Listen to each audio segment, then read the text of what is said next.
골로새서 강의 8번째 강의 헛된 마음 버리고라는 제목으로 하나님 말씀을 증거하겠습니다. 지난주 말씀을 여러분 기억하실 텐데요. 땅의 시선과 하늘의 시선을 구분하면서 우리는 어떤 상황 속에서도 그 하늘의 시선을 놓지 말아야 함을 사도 바울을 통해서 다시 한번 우리가 마음에 새기는 시간을 가졌습니다. 근데 오늘 말씀은 이제 좀 더 구체적으로 도대체 그 하늘의 시선을 가지고 산다는 것은 어떠한 삶을 사는 것인가, 그리고 구체적으로 우리의 삶에 어떤 변화가 일어나겠는가, 이것을 이제 오늘 말씀을 통해서 다시 한번 확인하실 수 있기를 바랍니다. 여러분, 우리가 크리스찬이 된다는 것은 분명한 전환점이 있다라는 것을 제가 수도 없이 말씀드렸습니다. 그 터닝 포인트, 여러분이 곰곰이 생각할 때에 물론 이제 구원파라 이단들이 주장하는 것처럼 명확하게 어떤 시점이 있는 것은 아닐 수 있지만, 중요한 건 과거의 옛사람의 습관과 내가 예수님을 만나고 나서의 그 습관이 변화가 일어나지 않았다면 나는 절대로 구원받은 사람이 아니라는 것을 여러분 분명히 자각하실 수 있기를 바랍니다. 열매가 따라오지 않는 구원이란 있을 수가 없고, 그 열매는 자동적으로 맺히게 되어 있고 내 삶에 새 습관이 자리매김하게 되어 있다는 사실을 기억하실 수 있기를 바랍니다. 그 이유를 오늘 골로새서 1장에서는 이렇게 설명을 했었습니다. 아버지께서 우리를 암흑의 권세에서 건져내셔서 자기의 사랑하는 아들의 나라로 옮기셨습니다. 여러분, 중요한 것은 우리가 여기 암흑의 권세에서 건져냈다라고 분명히 기록하고 있죠. 암흑의 권세는 이 세상의 권세예요. 그러니까 우리는 세상으로부터 불러냄을 받았고 건져냄을 받은 자들이죠. 그 사람들이 크리스찬입니다. 그리고 우리는 하나님의 아들의 나라로 옮기셨어요. 그러니까 옮겼다, 그러니까 건졌다와 옮겼다만 기억하고 있으면 명확하게 구원관, 세계관이 성립됩니다. 그래서 여러분, 우리가 혼돈하지 말아야 될 것은 기독교 세계관이라고 하는 것은요, 우리가 이 세상을 근본적으로 변화시키려는 것이 목적이 아닙니다. 많은 분들이 착각하는 것은 이 세상을 변화시키는 것에 목적을 자꾸 두는데, 그러니까 극단적인 정치 참여가 왜 잘못된 것이냐면 근본적으로 거기에 우리는 관심이 없어요. 왜냐하면 정권이 바뀌는 것에 큰 관심이 없어요. 왜냐하면 근본적으로 이 세상은 어둠의 권세에 사로잡혀 있기 때문에 그래요. 그래서 우리의 궁극적인 관심은, 본질적 관심은 뭐냐면 정치가 바뀌느냐 안 바뀌느냐, 진보 정권이 들어서느냐 보수 정권이 들어서느냐가 중요한 것이 아니라 근본적으로 그들을 암흑의 권세에서 건져내는 것에 관심을 갖는 거예요. 그게 뭐예요? 그 방법이 뭐예요? 선교와 전도예요. 그러니까 우리가 근본적으로 증인된 삶을 살지 않는다는 것은 교회의 존재 목적을 우리가 잃어버리는 것이고, 뭔가 크게 착각하고 있다는 거예요. 목회자가 해야 할 행동은 바로 이 영혼을 구원하는 것이에요. 그렇다면 여러분, 우리가 보수 진영에 서게 되고 진보 진영에 서게 될 때 나와 정치적 색깔이 다른 사람들을 비판하고 정죄하면서 그들 자체를 사탄의 권세로, 사탄의 무리로 생각하면 뭐냐면 그 사람을 정죄하는 거가 되는 거예요. 그 정치의 어떤 색깔을, 어떤 이데올로기를 정죄하는 거가 되는 거예요. 우리는 거기에 관심을 두면 안 돼요. 그게 근본적인 문제가 아니에요. 근본적인 문제는 그 마음속에 있는 그들의 영혼이 죽어가고 있다는 것에 관심을 가져야 하는 거예요. 보수든 진보든 우리가 그들을 암흑의 권세에서 건져내는 데 관심을 갖지 않으면 여러분, 우리는 크리스찬이 아니에요. 그건 교회가 아니에요. 그건 목회자가 아니에요. 분명히 기억하세요. 우리는 그들의 영혼에 관심을 가져야 해요. 보수든 진보든 다 구원받아야 할 주님의 자녀들임을 절대 잊지 마세요. 네. 어떤 식으로 저들을 구원할까에 초점을 두세요. 그게 교회가 해야 할 일이고 크리스찬이 해야 할 일이에요. 건져내고 옮기시는 것, 그것이 바로 구원인데, 우리는 어떻게 해서든 죽을 때까지 한 영혼이라도 구원받게 하려는 것이 교회의 존재 목적이고, 내가 크리스찬으로 사는 나를 먼저 구원하신 하나님의 목적이 되는 거예요. 이거 절대 혼돈하지 마세요. 이게 기독교 세계관이에요. 자, 그래서요, 우리는 분명히 이 세상으로부터 건져냄을 받았기 때문에 전환점이 있다라는 거예요. 이제는 더 이상 그 암흑의 권세에 사로잡혀서 그들의 방식과 그들의 습관을 쫓아 살 수 없다는 얘기를 하는 거예요.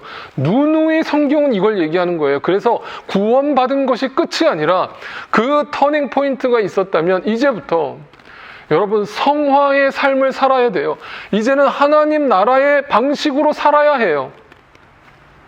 그것이 우리 크리스찬의 삶인 거예요. 고린도후서에서 그래서 이렇게 얘기하죠. 믿지 않는 사람들과 멍에를 함께 매지 마십시오. 정의와 불의가 어떻게 짝하며 빛과 어둠이 어떻게 사귈 수 있겠습니까? 이 말 또 오해해가지고 문자 그대로 받아들여서 믿지 않는 자들을 사귀지 말라. 극단적으로. 그러니까 이제 나는 교회 다니니까 예수 안 믿는 사람들하고 이제 상종을 하지 말아야지. 이게 아니에요. 이 말은 뭐냐면 근본적인 얘기를 하는 거잖아요. 그들의 방식, 멍에를 함께 매지 말라는 건 그들의 습관, 그들의 문화, 그들의 방식을 쫓아가지 말라고요. 네. 분명히 기독교의 문화가 있는 거예요. 기독교 안에 크리스찬의 습관이 있는 것이고요. 경건의 습관이 있는 것이고요. 그걸 쫓아가야 되는 거예요. 그래서 근본적으로 안 믿는 사람들이 우리를 볼 때도 우리의 영혼을 못 보잖아요. 그들은 우리가 우리의 열매로서 우리의 습관이 어떻게 달라졌는가를 보여줘야 되는 거예요. 나는 크리스천으로서 이렇게 살아, 이렇게 사는 것이 나는 옳다고 생각해. 왜? 성경의 가치관, 하나님 나라의 가치관으로 살기 때문이야. 라는 근본적인 변화, 가치관의 변화가 일어나야 되는 거예요.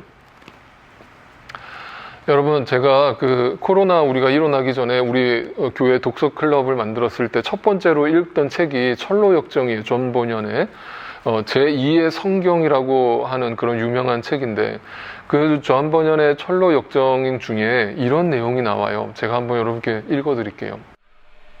그때에 나는 내 꿈속에서 그들이 광야 밖으로 나가는 것을 보았다. 그때에 그들 앞에 마을이 하나 나타났다. 그 마을의 이름은 허영이라는 마을이었다. 마을에 가까이 가보니 시장이 열리고 있었다. 그 시장의 이름은 허영의 시장이었다. 그 이름이 허영의 시장이라고 붙여진 것은 이 시장에 물건을 팔러 오는 사람이나 그리로 물건을 사러 오는 모든 사람들이 모두 허영에 들떠 있는 사람들이었기 때문이다. 그들은 지혜자가 모든 것은 다 헛되다 라고 외친 그 허영들을 사고 팔고 있었다. 그런데 이 허영의 시장은 근래에 세워진 것이 아니다. 아주 먼 옛날부터 세워져 있었다. 만왕의 왕으로 계시는 예수님께서도 이 시장의 주인인 바알세불이란 마귀에게서 허영을 사라는 권고를 받으셨다. 그 마을 거리를 지나가시면서 예수님이 그 마귀의 권고를 귀하게 여기고 들었더라면 그는 이 시장의 주인이 되셨을 것이다. 예수님은 존귀한 분이라는 것을 아는 바알세불이 그를 모시고 이 허영의 시장 거리를 여기저기 구경시켜주고 이 세상의 왕국을 보이면서 어찌하면 이 복된 예수님을 꿰어서 허영을 사도록 할까 꾀를 내었던 것이다. 그러나 그 허영의 시장에 진열되어 있는 상품에는 전적으로 무관심하신 예수님께서는 그런 허영을 사기 위하여 돈 한 푼을 안 쓰시고 그냥 그 시장을 떠나셨던 것이다. 그런데 전에도 말한 바와 같이 모든 순례자들은 이 시장을 통과하지 않고는 천성을 가지 못하기 때문에 그리스도인과 신의라는 두 순례자는 이 읍을 지나야만 했다. 그들이 들어서기가 무섭게 사람들은 웅성거리기 시작했다. 이 두 순례자가 입은 옷은 이 시장에서 장사하는 사람들이 입은 옷과는 아주 달랐다. 그리하여 그들의 옷을 눈여겨 바라보는 시장 사람들 중에 어떤 사람들은 이 두 순례자들을 바라보고 놀리기도 하고 더러는 이 사람들은 미쳤다고 욕설을 하기도 하고 이 사람들은 외국인인가 보다고 말하기도 하였다. 둘째로 그곳의 사람들이 이 두 순례자들의 말도 이상스럽게 생각했다. 순례자들은 그 허영의 시장에서 쓰는 말을 하지 않았기 때문이다. 이 세상의 말을 그대로 사용하는 그 시장의 사람들은 그 순례자들의 말을 알아듣지 못했다. 그래서 이 순례자들과 그 허영의 시장 사람들은 말이 통하지 않아 답답해했다. 셋째로 두 순례자가 이곳 상품을 경시하여 눈여겨보지도 않는 것이 이 시장의 장사꾼들을 화나게 하였다. 상인들이 사달라고 소리를 지를 때마다 순례자들은 귀를 손으로 막고 내 눈을 돌이켜 허망한 것을 보지 말게 해 주십시오라고 울부짖는 것이었다. 그러면서 그들은 위를 쳐다보았다. 그들이 위를 쳐다보는 이유는 우리는 하늘나라에서 더 좋은 하늘의 것들을 사겠습니다 라는 의사 표시였던 것이다.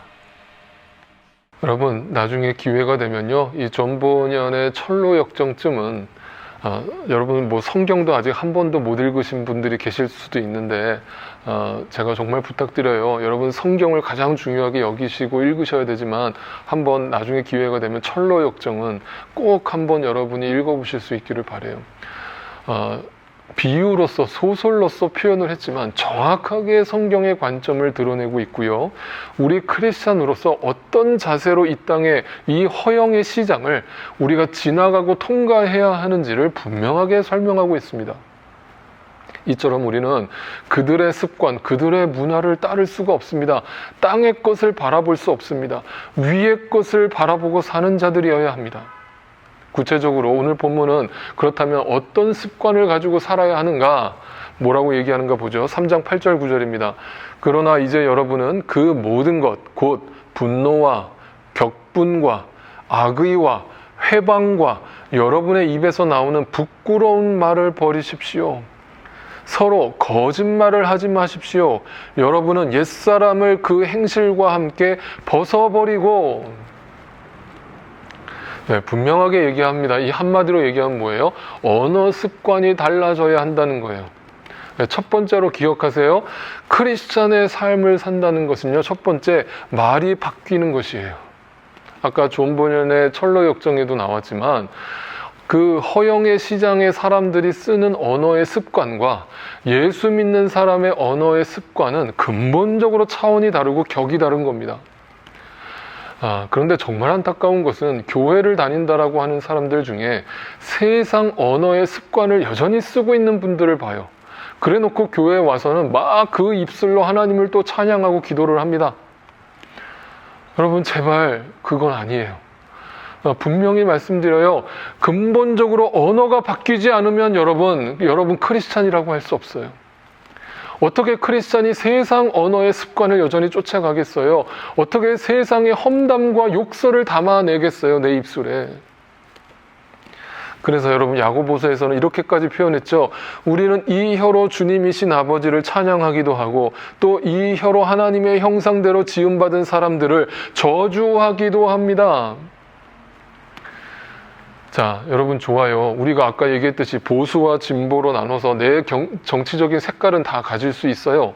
그런데 만약 내가 반대하고 정죄하는 그 대상이 나와 정치적 색깔이 다르다고 하는 그 대상이 내가 구원해야 될, 복음을 전해야 될 대상이라고 한 번이라도 생각한다면 그 사람을 보고 정죄가 나오겠어요? 어떻게 그 사람을 향해서 이 세상에 담지도 못할 험담과 정죄와 욕설을 퍼부을 수가 있겠어요? 그 암흑의 권세에 사로잡혀 있는 그 안에 죽어가고 있는 그 영혼을 바라본다면 어떻게 그 험담을 담아내겠어요?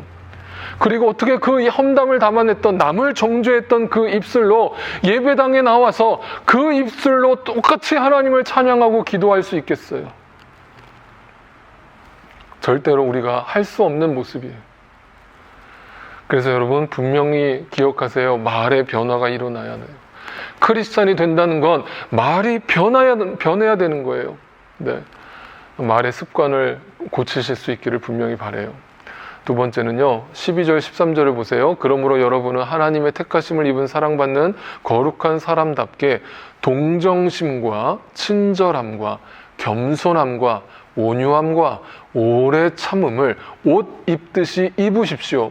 누가 누구에게 불평할 일이 있더라도 서로 용납하여 주고 서로 용서하여 주십시오. 주님께서 여러분을 용서하신 것과 같이 여러분도 서로 용서하십시오. 두 번째는 뭡니까?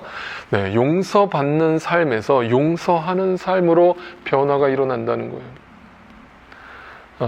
아직까지도 예수를 믿었는데 이 삶을 실천하는 사람이 많지 않아요. 성경에는 분명히 내 이웃을 내 몸과 같이 사랑하라, 원수를 내 몸과 같이 사랑하라, 분명히 예수님의 말씀이 명확하게 기록되어 있는데도 불구하고 우리는 이 말씀을 업신여겨요. 그리고 대수롭지 않게 여겨요. 우리가 심지어는 주님 가르쳐 주신 기도, 주기도문을 할 때에도 내가 다른 사람을 용서한 것처럼 나의 죄를 용서하여 주옵시고라고 기도하면서 다른 사람의 죄를 용서하지 않아요. 이런 위선이 어디 있어요? 이런 가식이 어디 있어요?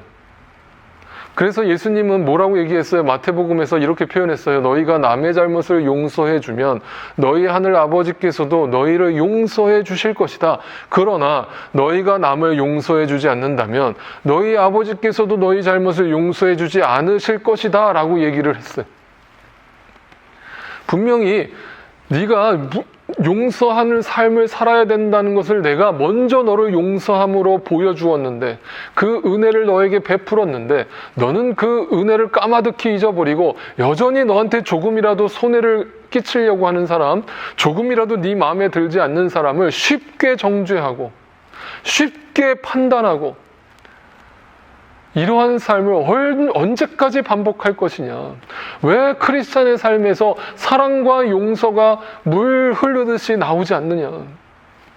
이 삶을 지적하고 있는 것입니다. 여전히 옛사람의 습관을 벗어버리지 못한 것이에요. 더 나아가 아까도 얘기했지만 언어를 바꾸지 않은 사람이 예배당에 나와서 그 더러운 입술로 하나님을 찬양하고 기도하는 것이 가식인 것처럼, 예배의 삶에서도 예수님이 또 이렇게 얘기하신 적이 있어요. 마태복음 5장에 그러므로 네가 제단에 제물을 드리려고 하다가 내 형제나 자매가 내게 어떤 원한을 품고 있다는 생각이 나거든 너는 그 제물을 제단 앞에 놓아두고 먼저 가서 내 형제나 자매와 화해하여라. 그런 다음에 돌아와서 제물을 드려라. 제물을 드린다는 게 뭐예요? 예배를 드리는 거잖아요. 그러니까 여러분, 예배라는 게 가장 먼저 시작돼야 되는 게 뭐예요? 회개가 먼저 시작돼야 되는 거예요. 여러분, 예배의 시작은 회개로부터 시작하는 거예요. 내가 용서하지 못한 거, 내가 크리스찬답게 살지 못한 거, 일주일 동안 또 나의 가까운 이웃인 배우자를 함부로 대하고 소홀히 여기고 무시하고 그들을 함부로 판단하고 정죄하고 내 이웃들을 그렇게 정죄하면서 살았던 일주일의 삶을 회개함으로 나아가지 않는다면 여러분, 그 예배는 하나님 받지 않으세요. 그 헌금은 하나님 받지 않아요. 하나님은 우리의 마음의 중심을 보실 거예요. 그래서 항상 여러분, 예배를 드리기 전에 가장 먼저 해야 할 것은 입술로 지은 죄, 마음으로 지은 죄, 그것은 용납하지 못하고 용서하지 못한 죄를 회개하는 것으로부터 참된 예배는 시작되는 것이에요. 하나님은 그 상하고 마음으로 회개하는 영과 진리로 예배하려는 그 영혼을 받아주시고 그 예배를 기뻐 받으실 것이에요. 기억하세요. 분명히 하나님은 우리에게 용서의 삶을 실천하라고 강조하고 있어요. 또 세 번째로 15절에 그렇다면 그것이 어떻게 가능한가? 그리스도의 평화가 여러분의 마음을 지배하게 하십시오. 이 평화를 누리도록 여러분은 부르심을 받아 한 몸이 되었습니다. 또 여러분은 감사하는 사람이 되십시오. 여러분, 자, 말이 바뀌는 거, 용서하고 용납하는 거, 이거 모르는 사람 없죠? 근데 그게 말처럼 쉽지가 않아요. 되지가 않아요. 근본적으로 내 안에 성령의 충만함을 받지 않으면, 말씀의 충만을 누리지 않으면 불가능하기 때문이에요. 그래서 성경 뭐라고 얘기하는지 아세요? 잘 들어보세요. 그리스도의 평화가 여러분의 마음을 지배하게 하래요. 그럴 때 뭐가 나오냐면 감사의 마음이 나온대요. 여러분, 감사하는 삶도요, 억지로 되는 거 아니죠? 감사라는 게 뭐냐면 불평의 반대말이죠. 이해가 되시죠? 불평의 반대말이 감사예요. 그럼 언제 감사가 나오나요? 내 마음이 막 좁아 터져가지고 막 예민하고 막 마음이 좁을 때가 있잖아요. 그럴 때 여러분 감사가 나와요? 안 나와요. 네, 부정적인 게 나오죠. 불평과 원망이 나오죠. 그러면 언제 감사가 나와요? 내 마음이 여유가 있을 때 감사가 나와요. 그래서 이걸 쉽게 풀어 얘기하면 그거예요. 내가 그리스도의 평화를 누린다는 건 뭐냐면요, 내 마음에 감사가 넘치는 것인데요, 그 그리스도의 평화가 내 마음에 스페이스를 만들어줘요. 좁아 터져 있던 내 마음에 그리스도의 평화하고 내 안에 충만함을 누릴 때요, 내 마음에 스페이스가 확장돼요. 여유가 생겨요. 여유가 있어야 남을 용납할 수 있어요. 내 마음이 좁아 있는데 어떻게 남을 용납해요? 나 자신도 용납을 못하는데요.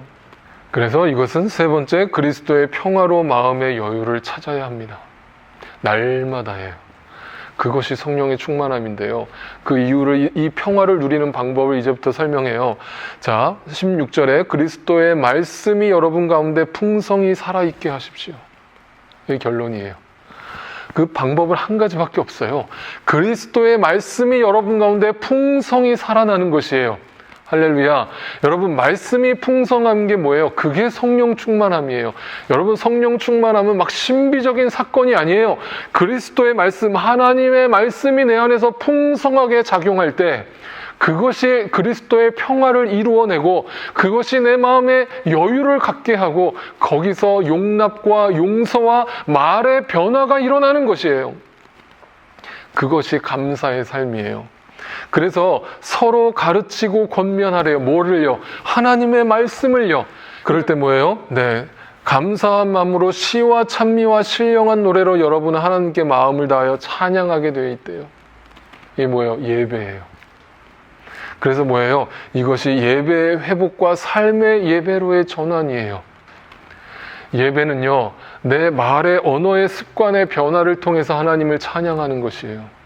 남을 정죄하던 말의 습관을 버리고 남을 판단하고 비난하던 그 말의 습관을 버리고 하나님을 찬양하는 감사의 고백을 하는 그런 삶으로 전환되는 것이 삶의 예배예요. 남을 용서하지 못하고 용납하지 못하던 삶을 버리고 남을 용서하고 용납하는 삶으로 전환되는 것이 삶의 예배로의 전환이에요.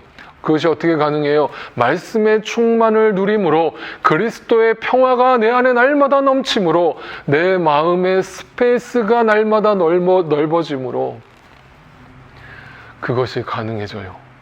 그것이 삶의 예배예요. 여러분, 제가 요즘에도 계속 상담을 하는데요, 크리스찬이고 넌 크리스찬이고 예외가 없어요.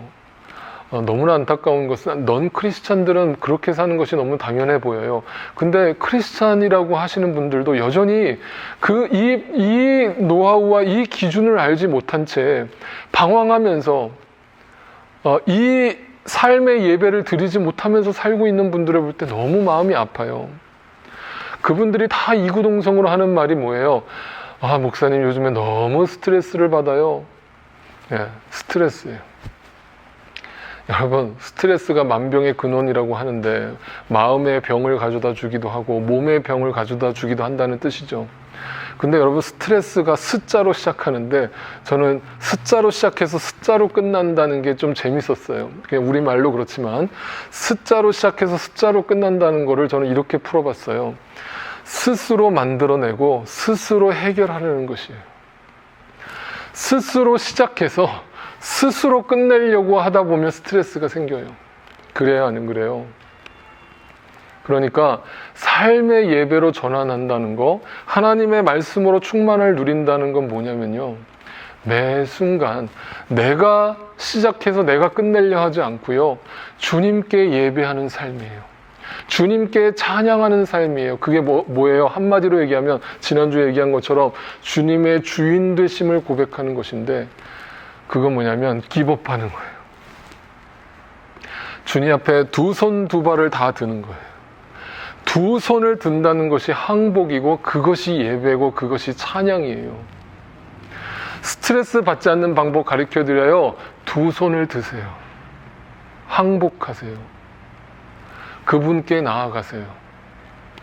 그분께 나아가서 나의 삶을 건져주시고 내 영혼을 건져주신 그 하나님께 내 영혼을 의탁하고 그리스도의 평화로 내 영혼을 가득 채워주셔서 내 영혼의 그 깊은 데서 맑은 가락이 울려 퍼져 나와서 내 언어의 습관이 일어나고 내 삶의 용서와 용납의 삶으로 전환되는 내 마음에 여유와 풍요로움이 가득 찬 삶의 예배를 드리게 되기를 간구하시고 기도하세요. 그래서 오늘 말씀의 결론은 마음에 두 손 들기의 삶이 필요하다는 거예요. 그럴 때 헛된 것을 버리고 헛된 마음을 다 내려놓고 과거의 습관을 벗어버리고 날마다 이런 습관을 살기 시작하는데 말이 바뀌고요. 용서하는 삶에, 용서받는 삶에서 용서하는 삶으로 변화가 일어나고요. 그리스도의 평화로운 마음의 여유를 찾으며 사는 것이에요.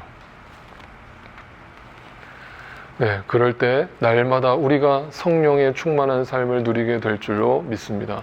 저와 여러분이 날마다 이 삶을 살 수 있게 되시기를 진심으로 주님의 이름으로 축복합니다.